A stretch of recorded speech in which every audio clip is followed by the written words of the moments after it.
Well, hello everyone. This is Chris Berg back with another edition of Political Power Ranker. As I've shared with you before, I'm the political director for all Nexstar affiliate stations across the country, so I'm able to travel here and there and everywhere. This week I'm coming to you from Rhode Island. Last week was Las Vegas, and next week I'm just not quite sure yet, but I will report in as soon as we start the show next week. Joining me, as always, Emerson College professor and polling director.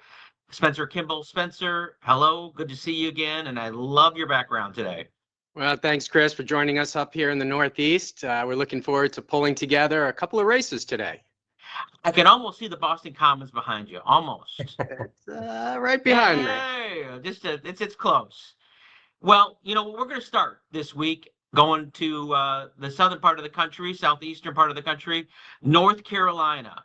Big news out of North Carolina. Tom Tillis over the weekend retires and then begins to say what he really thinks. One of the items that I noticed as he was retiring and he was railing against the president's big, beautiful bill, he was complaining about clean energy changes on the Senate floor, saying basically people who have never worked in their industry and got their hands dirty are writing parts of this bill and they have no idea what they're doing. He is throwing down shade right now on this bill, which did pass, which makes it very, very interesting because he's now retiring, but what's next? And with help with that answer, we're going to bring in Russ Bowen, political anchor over in Raleigh, North Carolina for our Nexstar station. Hello, Chris. Russ. Welcome. Thank you. Thanks. Great to be here. First, what'd you guys think of the senator retiring so abruptly? It's kind of funny because when I first saw it, there was a big what? And then a few seconds later, it was like, kind of not surprised. And not just on the cusp of the president lashing out at Tom Tillis and his plan at that point to not vote for the big, beautiful bill, but just in the fact that we haven't seen a whole lot of energy yet from his campaign. I mean, he hired a few people. We learned that a couple of weeks ago for his campaign in 2026, but it just didn't have the same sort of chutzpah that was going on. Even though it's early, you get out early in North Carolina. You got to, or you're not going to get there. Yeah, he had the president grumbling about his position on the big beautiful bill. He squeaked by 6 years ago. It took really a scandal for him to likely win that race with Cal Cunningham. So interesting dynamic there. But one big name being rumored on the Republican side, maybe jumping into the race. And then you've got your former governor, Roy Cooper. Let's talk about those and a few others who are thinking about running for Senate in North Carolina. Yeah, let's talk about Roy Cooper first. Okay, so I sat down with him close to his last day in office in his second term as governor of North Carolina, and I asked him point blank, do you plan on running for Senate against Tom Tillis? And he evaded the question, big surprise from any politician right at that point. But he did say, my heart will always be into essentially doing something for people, as being part of the narrative and creating change and being a part of the conversation. And certainly what that meant at that point, he said, I don't know if that's elected office. I don't know what that is exactly, but in some way, I'm still going to be out there making a difference in the state of North Carolina. He's not lost a race in this state since 1987. He was in the state legislature, never lost a race in the House, never lost a race in the state Senate. He ran statewide races as Attorney General 4 times, won every time, and then had no trouble. He did. It was a squeaker, I will say that, with Pat McCrory the first time he ran, but still won nonetheless, and then won that second term fairly easily. In a year that Donald Trump won North Carolina. So I think that Democrats are on the phone and working hard, and they're hoping he's going to get in, because how do you get more name recognition in the state of North Carolina? His second term, and I don't have to tell you guys this, how hard it is in a second term to get approval numbers that equal your first term. not really a normal thing, right? Well, his did all the way to the end. So he went out popular. He went out without any real scandal at all. So that he may be, they may see him as their real, and only great chance. And he's also a great fundraiser. So a lot of the work will be done as soon as he steps in, if he steps in, because you don't have to worry about explaining to people who he is, introducing him to the people in North Carolina. And then you've got a second factor in there, former Congressman Wiley Nickel, who was redistricted out of his district this last election, and he's put his name in he's a Democrat. Democrat, sorry. Yeah, he's a Democrat. He won a very competitive race, the only really competitive race in the state of North Carolina that particular year. But he was out because they redrew the lines. They made it very Republican, and it's just essentially impossible for a Democrat to win. So then, Wiley exclusively came into our studio and told us that he's going to run for Senate, and that's been some time ago. So the question is, what does he do if Cooper jumps in the race? And if Cooper doesn't jump in the race, how much do the Democrats get behind Wiley Nickel, who has been fundraising? He's got, last check I looked yesterday, around $2 million in the bank. So the big question is, do they get behind him, or do they try to find somebody else? And then you get over, and then on the Republican side, I mean, you heard on Air Force One yesterday, I'm sure, the president say that he's a big fan of his daughter-in-law, Laura Trump. He'd like to see her get in the race. The question is, will she do so? She lives in Florida right now. She'd have to reestablish her citizenship in North Carolina, but she's the only other really well-known person who's out there in the chatterbox right now, who's known statewide. So it would be a race from the get-go, neck and neck, if it's Cooper and Laura Trump. Of course, she'd have a plethora of cash coming in, but Cooper would be too. So it'd be a very expensive race, which it was going to be anyway, right? It was always going to be tight. It was always going to be expensive, but now it's quite a little bit more exciting than what we might have seen before. So then if Laura Trump doesn't get in, which, could happen, who knows? You got a couple of names out there. You've got Michael Whatley. I'm sure you're familiar with that name. He's the chair of the GOP. Used to run the NCGOP. He's known in Republican circles, but it's going to be a feat to get his name out there for independents. And the same goes with Representative Pat Harrigan. He's a brand new Republican in Congress, won his seat in a very tight race in the western part of our state this last election. But he's young. He's in his late 30s. He's super dynamic. He's a great speaker. You could see him getting out there and really getting people behind him. But yet again, no one knows who he is. So I think both parties have to ask the question, who can we get out of the gate immediately and not have to take a whole lot of time, months and months and months, to really start campaigning? Right. Spencer, you had a thought earlier about another name that popped up. Well, when I look at North Carolina and in some of these other states, the Attorney General's office is a very popular place for Democrats as a launching pad, and North Carolina is no different. You mentioned Cooper winning 4 straight races. Stein's coming out of the Attorney General's office. What do you think of Jeff Jackson, the current Attorney General who took over for Stein, a Democrat? Yeah, I mean, if you don't see Cooper getting into it, I can see Democrats possibly trying to convince him, but he's only been in this role for, a few months at this point as AG. But he's incredibly social, he's very savvy on social media. You saw how popular he was on TikTok and that sort of thing when he was in the U.S. House. He's also young, incredibly dynamic, very similar to Pat Harrigan as far as that is concerned. But the question for him would be, does he have, this aspiration to be the governor of North Carolina? Does he have the time to put into something like this? I mean, the AG job is a big job. It's an important job. And it is the reason Josh Stein became governor, because he stayed on the job the whole time. He was out campaigning or something else. And, you look at Roy Cooper, the same thing. He was in the mix for vice president for a little bit, as you recall, with as far as the race with Kamala Harris is concerned, but pulled his name out of consideration. I think it would be harder for Democrats, certainly with Jeff Jackson, but not as hard as it would be with some other people who might put their name in the ring. One last slide, and we got to go through this quickly, Russ. This is just what North Carolina elections look like. Just talk a little bit about this because it's been fine for Democrats statewide, but not so much with federal offices.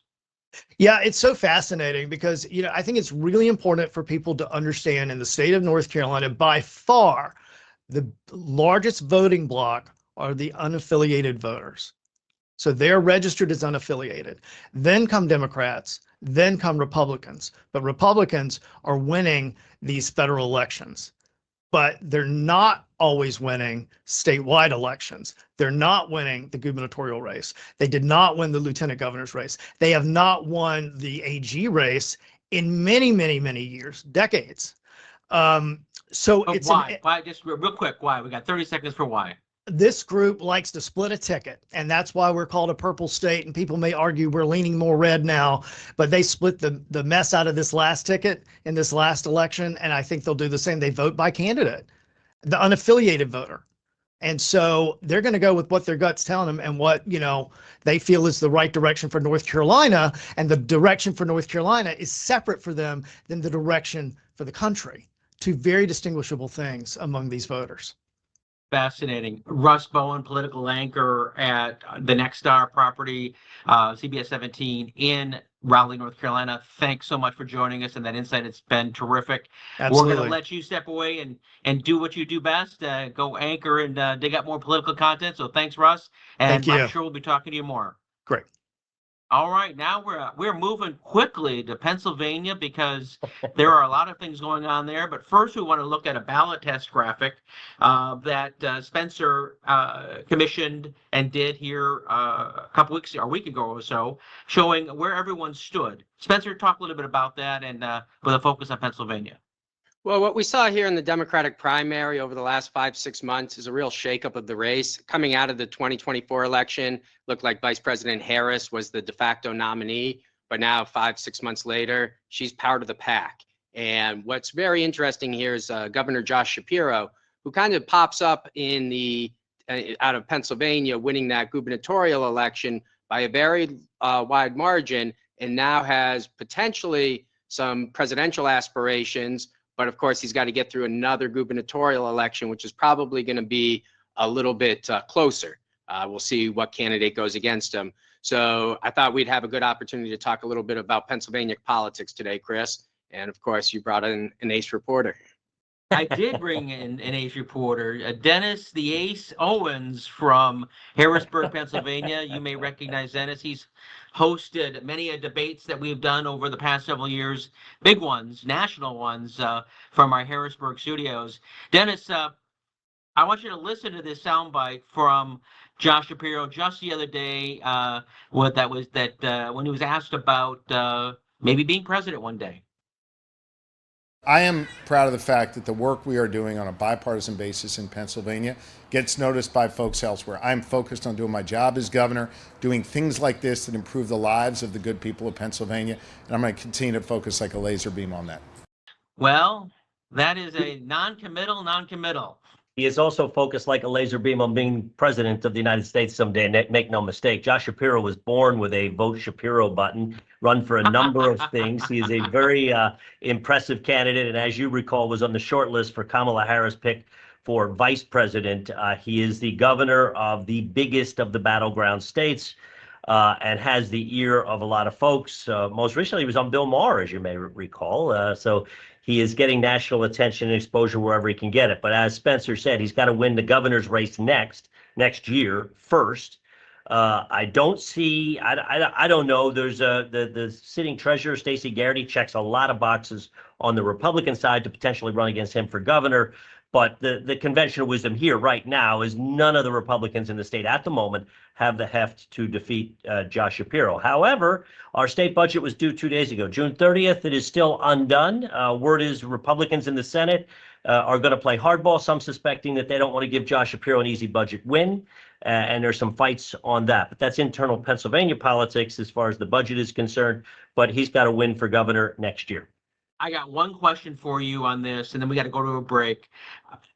The knock on Josh Shapiro is he's not been battle tested when it comes to heavy media scrutiny.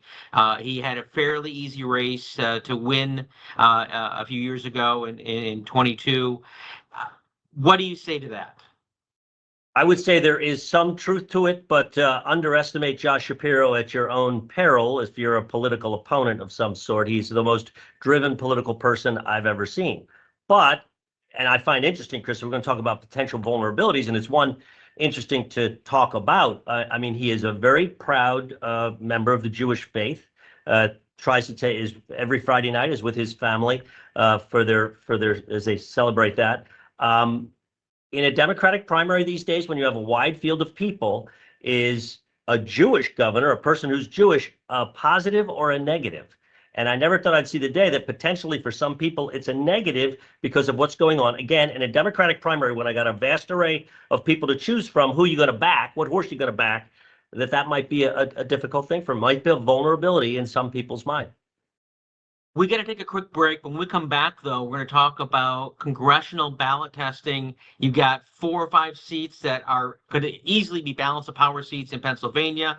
We're also going to talk a little patriotism because it's the 4th of July, and we want to celebrate our country a little bit. So we'll be right back in just a few moments.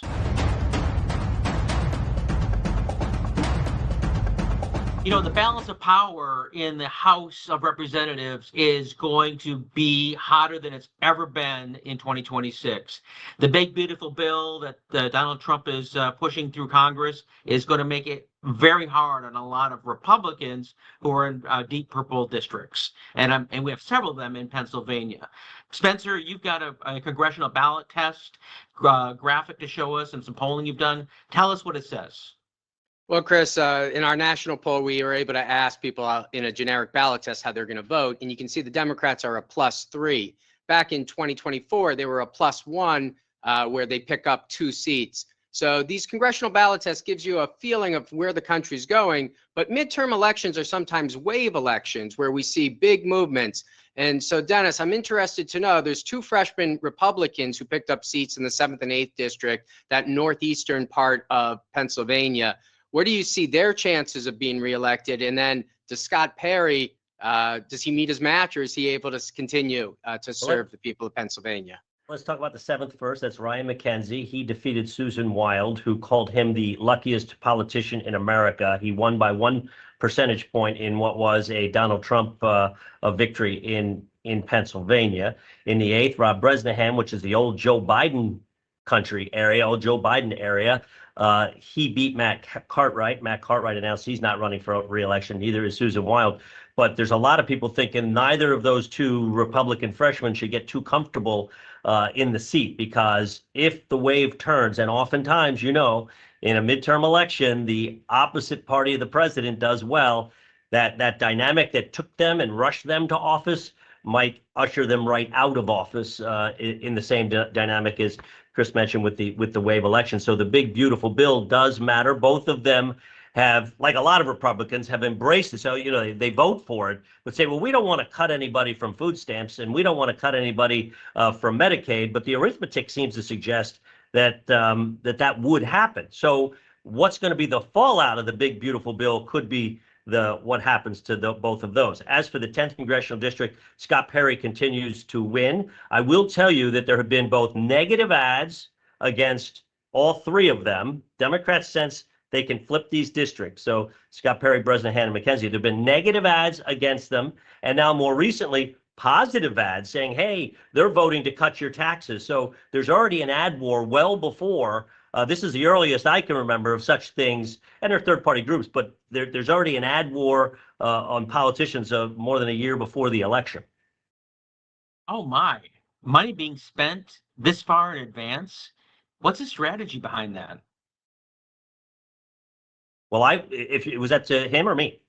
No, to you. Well, both of you. Well, I think the strategy is, if you're a Democrat, you want to already start to bloody them a little bit, hurt them, and then seeing those negative ads, another group wants to say, hey, here's the good things Scott Perry, Ryan McKenzie, and Rob Bresnahan are doing. They're voting with the president. They're voting to cut your taxes. And so they kind of there's already a proxy war going on. For viewers, that's, That's way too early for political commercials. We hear that all the time that they get tired of seeing them as we head toward a general election. But more than a year out, 16, 18 months out, is that's full Monty right there. Spencer, what do you think about that strategy?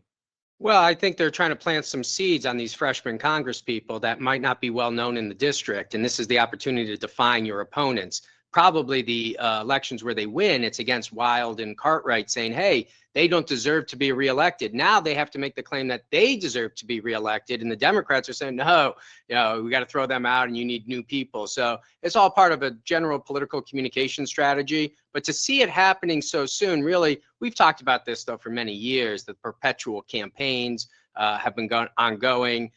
Do they ever end? In some countries, you only can campaign for like 6 weeks. In the United States, we have the First Amendment where it's an ongoing activity. And I think we're starting to see that bleed into these other months that we normally haven't seen in the past. And Chris, to your point, the big beautiful bill is important because, look, there's claims and counterclaims about what is in it and how it's going to impact average Americans and average Pennsylvanians. But until we start to see what the real fallout is, and the bottom line is we don't quite know at the moment, but until you actually see real fallout, and if people perceive that to be really, really bad, those Republicans are gone. I'll tell you that right now. If you're cutting people off of Medicaid and grandma's getting hurt and people are getting cut from SNAP, food stamps, and they're seeing people in their neighborhoods and people in their families being harmed, those Republicans did not have strong enough majorities and they don't have strong enough name recognition and familiarity in those districts. They will be out. Let's go to another graphic, another part of the Spencer Emerson College poll. This one with threats to democracy. So what you're seeing growth in that is that part of the border patrol, ICE roundup, Spencer? Is that where that's heading, or is there something different there?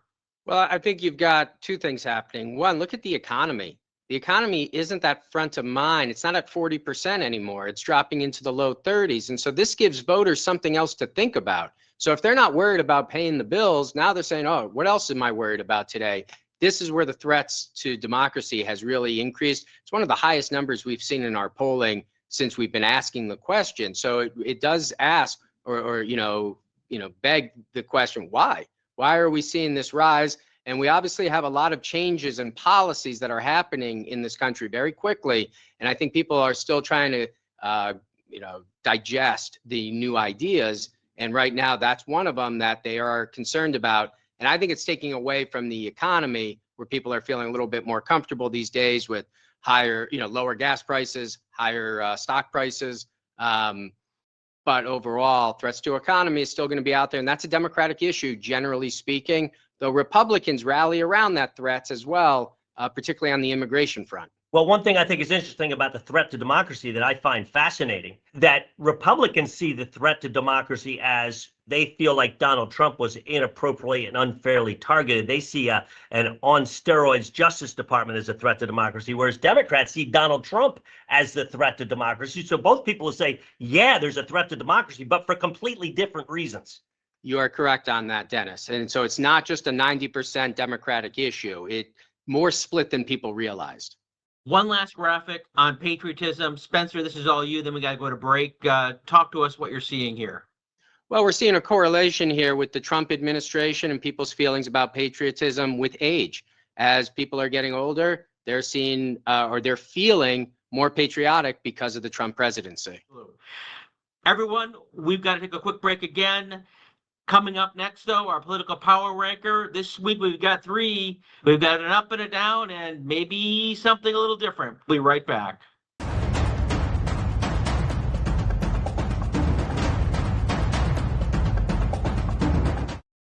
Welcome back to Political Power Ranker, where we track the movers, shakers, and rule makers. And this week, in the segment everyone looks forward to, who's up, who's down.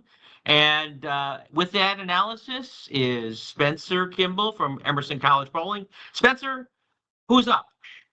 Well, Chris, as we took a look at that Democratic ballot test, we saw Josh Shapiro. Remember, he's a first-term governor out of Pennsylvania, and he's in the top 4. So to me, Josh Shapiro, the governor, is up. Dennis, obviously being from Pennsylvania.